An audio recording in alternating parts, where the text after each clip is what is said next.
Bonjour, bienvenue dans les tutos pour les élections municipales de 2020. Aujourd'hui, on va parler des mandataires financiers. Si vous êtes dans une commune de plus de 9000 habitants, vous êtes obligé de déclarer un mandataire financier. L'absence de déclaration d'un mandataire avant le dépôt de la liste constitue un motif de refus de cette liste. En bref, pas de mandataire, pas de dépôt, pas de dépôt, pas de liste, pas d'élection. Dès lors, deux choix s'offrent à vous.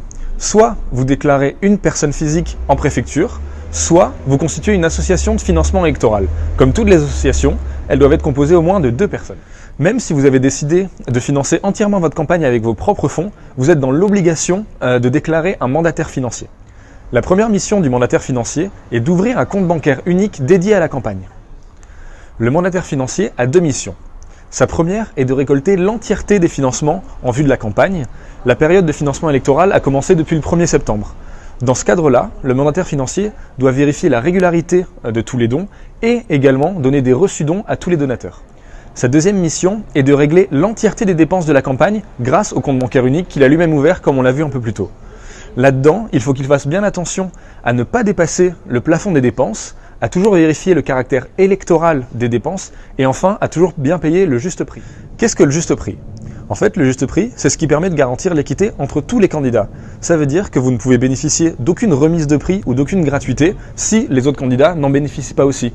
Dans le cadre d'une prestation de service qui vous serait gratuite car elle est habituellement ou car elle est faite à tous les autres candidats de la même manière, n'oubliez pas de bien le valoriser dans vos comptes de campagne. Ainsi, le mandataire financier est dans l'obligation de tenir une main courante journalière où il spécifiera toutes les dépenses jour après jour tout au long de la campagne.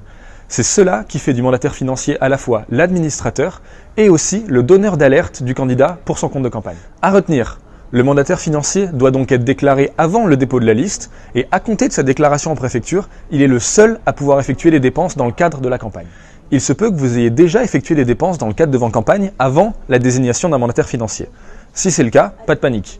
Il faut juste que votre mandataire financier vous rembourse l'intégralité des dépenses afin que ça apparaisse sur le compte bancaire unique et dans votre compte de campagne. Dans tous les cas, le mandataire financier devra avoir effectué l'entièreté des remboursements des dépenses ayant eu lieu avant sa déclaration en préfecture, avant de déposer le compte de campagne. Pas de panique, le dépôt du compte de campagne se fait après l'élection. On insiste, seul le mandataire financier peut effectuer des dépenses dans le cadre de la campagne, sauf dans 2 cas de figure.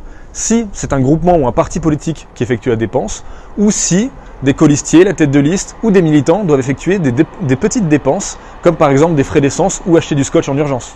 Bien que le mandataire financier soit le seul à pouvoir percevoir des dons et à pouvoir effectuer des dépenses, il n'y a qu'une seule personne qui sera responsable devant la Commission nationale des comptes de campagne et des financements politiques, c'est le candidat. C'est pour ça qu'il faut bien veiller à nommer quelqu'un de confiance en tant que mandataire financier et à toujours vérifier la tenue de vos comptes de campagne.